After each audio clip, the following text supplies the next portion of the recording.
So you guys have taken a photo, imported into Lightroom, added some lighting adjustments, made some creative color grading in order to make your images more cinematic, added some sharpening and some noise reduction for the concept of social media compression. But there is one thing you have missed, which could isolate your subject from your whole image and also make your image stand out of others and take your editing to the next level.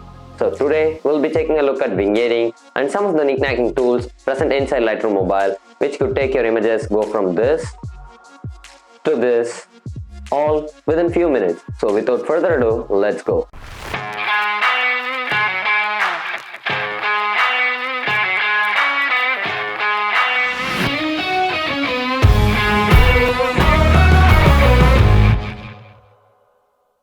Hey, how's it going everyone? Ram here and welcome to another epic video and welcome to another episode of Lightroom Mobile Masterclass series. So great to have your smiling faces today in this video. A happy new year for all of you guys who are watching this video, and as I mentioned in the intro, we'll be taking a look at vignetting and some other knickknacking tools present inside Lightroom Mobile which can make your images stand out of others. So without further ado, let's hop right into Lightroom and see how these things work. So right before we use the vignette slider, you guys must know what is meant by a vignette. Vignette is a photo editing tool used for highlighting or isolating your subject or any part of your image by creating shadows or dark borders around the corners of your image. In order to create a vignette inside Lightroom Mobile, simply select the Effects tab right here, and you guys have the Texture Clarity Dehaze sliders along with the vignette and the grain sliders. First we will be covering the vignette slider, and then we'll be moving on with the Texture Clarity and Dehaze slider, and finally we will be using the grain slider in order to finish the image. So let's create a vignette first by dragging the slider towards left or right side. If you drag it towards left side, it is going to result in a darker vignette, and if you do it in the opposite side, it is going to create a brighter vignette. Most of the images that you see on Instagram and Facebook contains a darker vignette, which is a general vignette used by photographers and photo editors. But if you guys are working on with any kind of exception images like a happy mood image or a dreamy look image, you guys could use the vignette slider towards right side in order to create a brighter vignette. Let me drag the vignette slider and place it around -38, and that looks pretty decent. And next comes the midpoint slider. Basically the midpoint slider is used for shrinking the overall vignette or enlarging the vignette. So if I drag it towards left side, it is going to leave the particular subject isolated, making the rest of the image more darker. And if I drag it towards right side, it is going to darken up the borders of the image, leaving the rest of the image more brighter. So let me keep my midpoint around 44, and I think it's going to be around 33, and that looks pretty decent. And next comes feather. Feathering is an option used for deciding whether you want the effect to be more harsh or more smoother. So if I drag the feathering towards left side, it is going to make the effect more harsher, as you guys could see. And if I drag it towards right side, it is going to make the vignette more smoother. And next comes roundness. Basically roundness is creating a rounder vignette or a rectangular vignette around the image. In order to show you how the roundness slider works, I'm going to take my feather and place it around 0. So if I drag the roundness towards the right side, it is going to make a circular vignette, or if I drag it towards left side, it is going to make a square vignette. So let me place the feathering around 65% and let me take the roundness around 51%, and yeah, that looks pretty decent. Now let's take a look at the texture slider. So let me just zoom it in a little bit so that you guys could see how it affects the overall image. Basically the texture slider acts as the sharpening slider by bringing out or removing the fine details present in the image. So if I drag the slider towards right side, it is going to bring out all the fine details present in the image just like this. And if I just drag it towards left side, it is going to smooth out the image by removing all the fine details present in the image, dragging those contrasts down a little bit so that it's going to be more smoother. So if you guys are working on with portrait images, try to make sure that you place your texture around -30 or -40 so that it's going to pop the image out of others.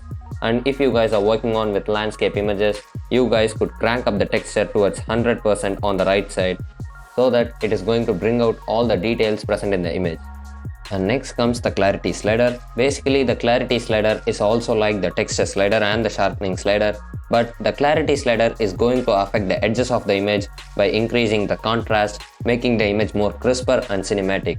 So if you guys are working on with any black and white images which are portraits, and also if you guys are working on with landscape images, you guys could bring out the clarity towards the right side So let me just zoom it in and show you how it works.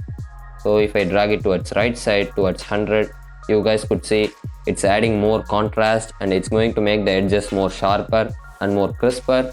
And if I drag it towards minus 100, you guys could see it is going to take out all the contrast from the image, making the image more smoother, and it's going to make it more dreamy. So let me place the clarity around minus 5%, and that looks pretty decent. Now let's move on with the dehaze slider. Basically the dehaze slider is used for adding or removing haze in your image. So in order to add some haze in your image, drag the slider towards left side, and as you guys could see, it is taking out all the contrast from the image, making the image more dreamy, adding a bit of haze and making the image as if it has been taken in a place where you have more smoke or fog in it, and also making it that you have taken in a midday time. Let me reset it. And if you guys drag it towards the right side, it is going to add more contrast to the image, and it's going to make the image more grungy, and sometimes it may even ruin your image. So try to make sure that you use the dehaze slider only if you need it. So just keep that in mind. I'm just going to reset the slider since it doesn't need any kind of haze or dehaze in it. And now let's move on with the grain slider. Grains are actually digital noise which might add some texture to your images. These are not like the digital noise that we reduced in color noise reduction and the noise reduction sliders. To be more precise, if you guys have seen older black and white movies and some vintage movies, there are some particles moving around the video which are called as grains. These grains adds a bit of texture, and as I said above, it makes your images more cinematic. Even these days, most of the films and series that we watch on theaters and web have some sort of grain in them. In order to show you how the grain slider works, I am going to zoom the image a little bit in, and if I drag the grain slider all the way up to 100, you can notice that there are grain particles filled over all the image just like this. And next comes the size slider. Basically this slider is used for increasing or decreasing the size of the grain, and if I drag it all the way towards 100, it is going to make the grains more larger. Sometimes this can even ruin the image. And if I drag it all the way towards 0, it is going to make the grains as fine particles, and this could be much more pleasant than what we had in 100%, but I would like to park it around 17 or even 24 looks pretty decent. And next comes the roughness slider. Basically the roughness slider is like the feather slider in Vignette option.